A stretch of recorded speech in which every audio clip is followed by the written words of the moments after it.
चलोगे। Good afternoon, मैं दीपक मिश्रा पुनः आपके वेदम मैथमेटिक्स क्लासेस पर आप लोगों का स्वागत करता हूं और इस बार एक नई क्लास के वीडियो के साथ उपस्थित हूं।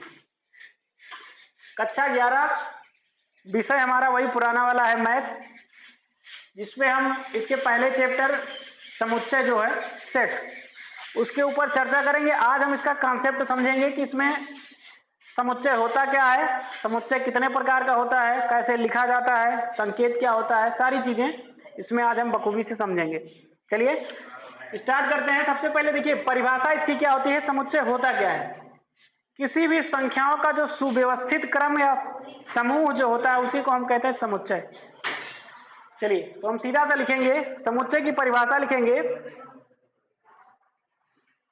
किसी भी संख्याओं अथवा वस्तुओं के सुपरिभाषित समूह को समुच्चय कहते हैं।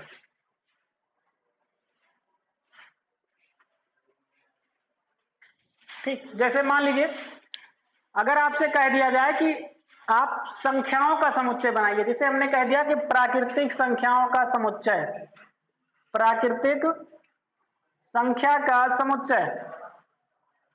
बातचीत मत करिए। देखिए पहले लिख लेते हैं, इसे से निरूपित करते हैं।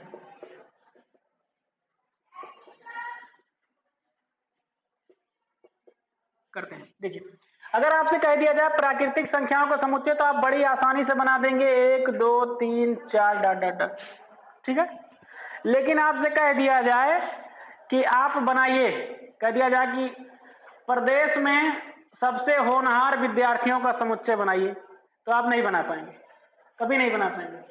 तो इस प्रकार से देखिए जिसका सुव्यवस्थित क्रम हो कि एक के बाद 2 आता है तो 2 है यहाँ पे, फिर 3 आता है 3 है, 4 आता है 4 है, मतलब एक क्रम जो है एकदम व्यवस्थित होना चाहिए। अगर क्रम व्यवस्थित है और उसका एक समूह बना है तो उसी को हम क्या कहेंगे, समुच्चय कहेंगे। ये समुच्चय जो होता है वो 2 तरीके से लिखा जाता है। समुच्चय लिखने की विधियां, समुच्चय लिखने की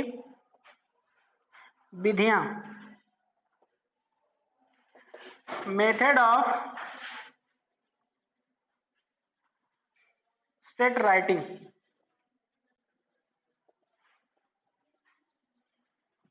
ठीक है, चलिए ये आपकी 2 तरीके की होती हैं। पहला आपका होता है निर्माण विधि,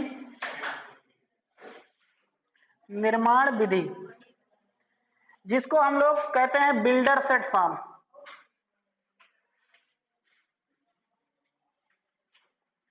बिल्डर सेट फॉर्म। एक आपका होता है तालिका विधि, तालिका या कहीं कहीं रोस्टर लिखा रहता है, रोस्टर विधि।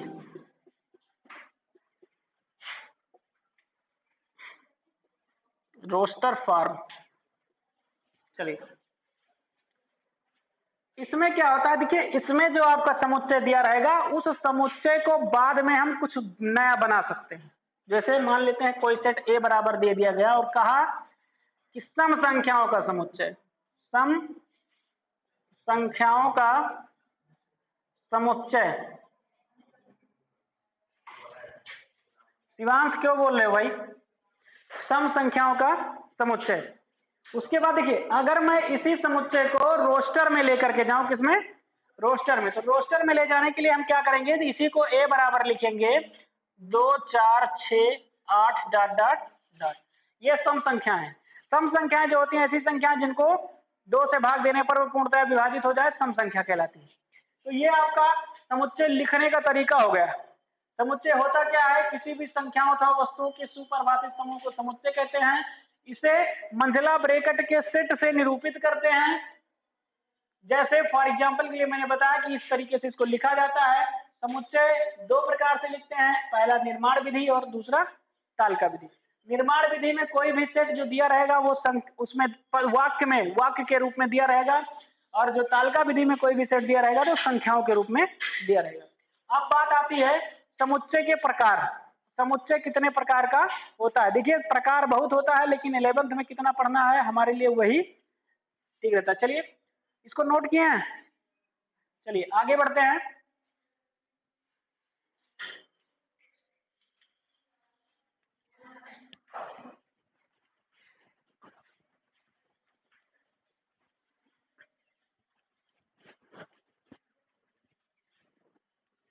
चलिए अब हमको पढ़ना है समुच्चय के प्रकार। लिखेंगे समुच्चय के प्रकार। चलिए फिर से लिख देते हैं, समुच्चय के प्रकार यानी kinds of set.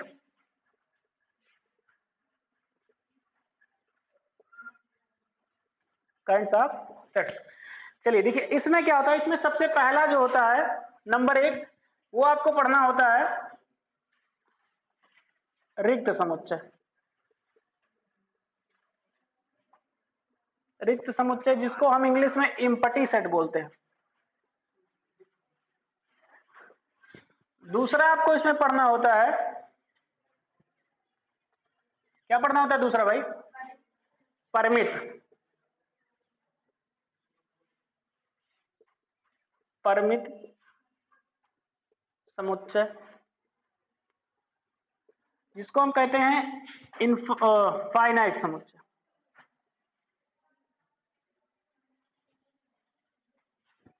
Finite set.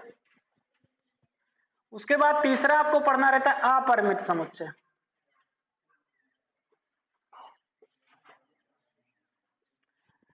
परिमित होता है कि परमित होता है? क्या लिखें? सही है। चलिए अपरिमित समुच्चय। देखिए जहां हिंदी में कहीं मिस्टेक होगा सही कर लीजिएगा। इसको कहेंगे इनफाइनाइट समुच्चय।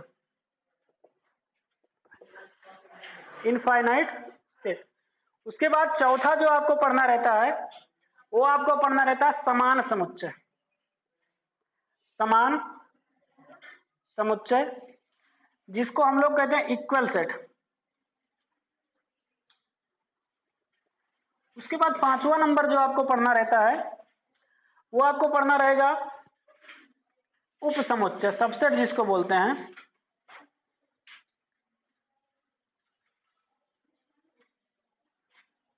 सबसेट।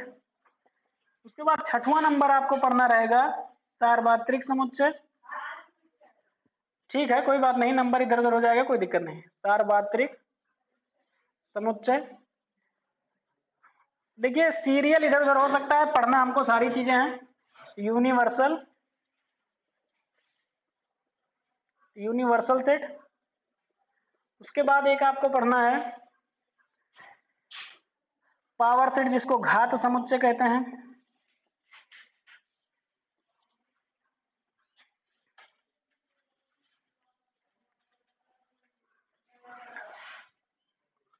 उसके बाद एक 8 नंबर होता है। देखिए एक इसी में से उप समुच्चय में से एक हमको अधिसमुच्चय पढ़ना रहता है। अधिसमुच्चय जो इसी से रिलेटेड रहता है। ठीक है चलिए अब हम आज केवल इसको समझेंगे कि ये होता क्या है, उसके बाद बाय डिफिनेशन बताते चलेंगे, आप लोग लिख लीजिएगा। देखिए जैसे सबसे पहली चीज आती है रिक्त समुच्चय क्या है, तो नाम से ही पता चल रहा है रिक्त का मतलब खाली होगा, उसमें कुछ होगा नहीं। देखिए एक चीज और बता दूं, जैसे मान लेते हैं कोई सेट ये लिखा है 1 2 3 4 5, जिसमें मान लीजिए ये सेट लिखा है, तो इसमें कुछ चीजें होती हैं। पहली चीज तो ये जितने भी होते हैं इसमें डिजिट, ये आपके अवयव होते हैं। क्या होते हैं? अवयव, जिसको हम लोग एलिमेंट बोलते हैं। एलिफेंट मत लिखिएगा, एलिमेंट। इसको क्या कहेंगे? एलिमेंट कहेंगे। उसके बाद ये जो होता है ये आपका सेट का मार्क होता है, यानी सेट दर्शाता है, समुच्चय को, चिन्ह को दर्शाता है। चलिए आगे बढ़ते हैं। रिक्त समुच्चय क्या होता है? रिक्त समुच्चय ऐसा समुच्चय होता है जिसमें अवयव की संख्या एक भी नहीं होती है, मतलब वो पूरा का पूरा खाली होता है। इसको हम लोग फाई से निरूपित करते हैं, और या तो ऐसे सेट बना देते हैं और इसके अंदर कुछ लिखते नहीं है, खाली। यह आपका रिक्त समुच्चय हो गया। फिर बात आती है परमिट यानी फाइनाइट। परिमित समुच्चय में क्या होता है?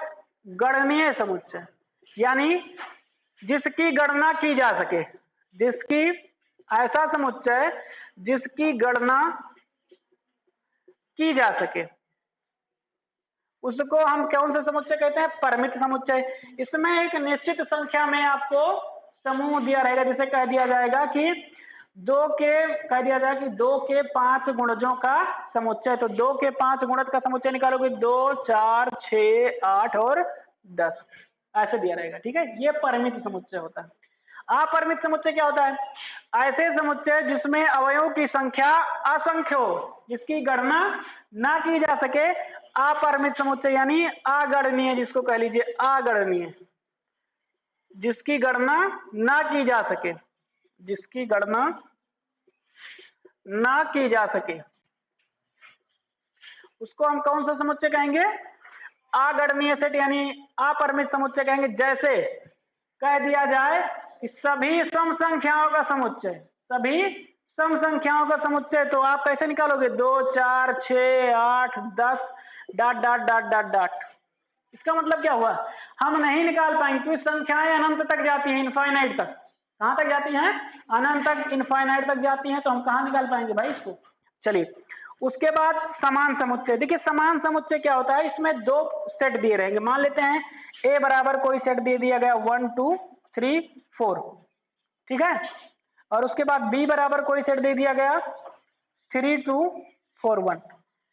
अब देखिए इसमें ए में जो जो अवयव हैं, ए के अवयव बी के अवयव के बराबर यानी समान होने चाहिए। जैसे ए में हमारे अवयव और बी में हमारे अवयव कैसे हों? एक जैसे हों, एक जैसे हों। तो इस प्रकार के सेट को हम क्या कहेंगे?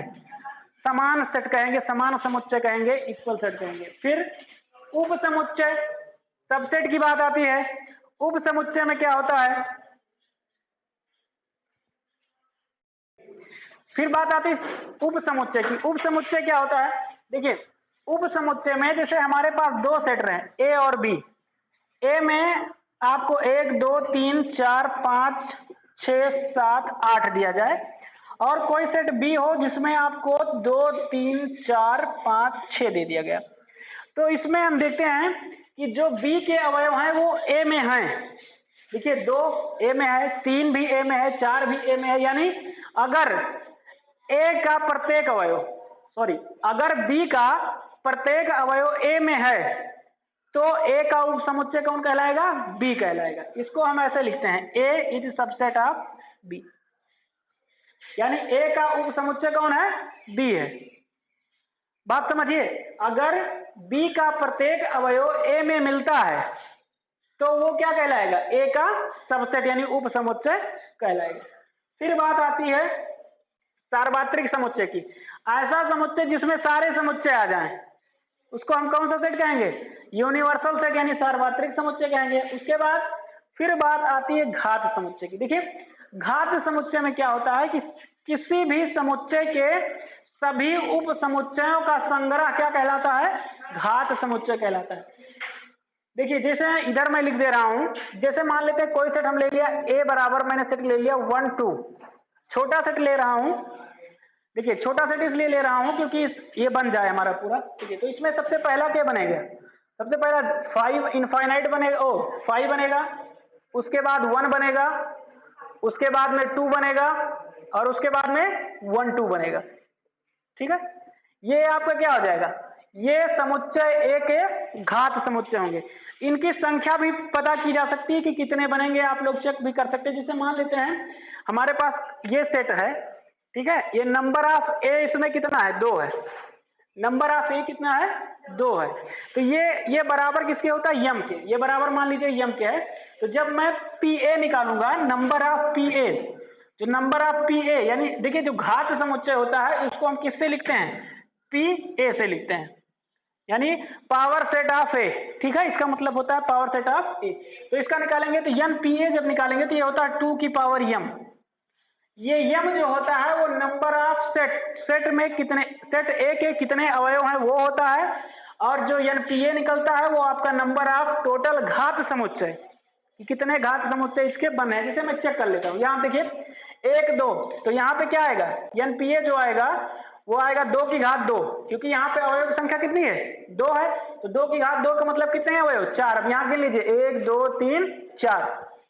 ऐसे अगर आपको मान लेते हैं एक सेट मैंने दे दिया a बराबर 4 3 2 1 5, और इसमें आपसे पूछा गया कि घात समुच्चय में कितने अवयव होंगे, घात समुच्चय में कितने अवयव होंगे, तो आप फार्मूला लगाएंगे NPA बराबर 2 की पावर m, और m क्या है इसके अवयव की संख्या है। इसमें कितने अवयव हैं 1 2 3 4 5, तो यहां इसका क्या लिखोगे, सारा भर गया क्या, NPA बराबर 2 की पावर कितनी 5, और 2 की पावर 5 का मतलब क्या होता है 32, यानी कुल मिलाकर के इसके घात समुच्चयों की संख्या कितनी होगी 32 यानी 32।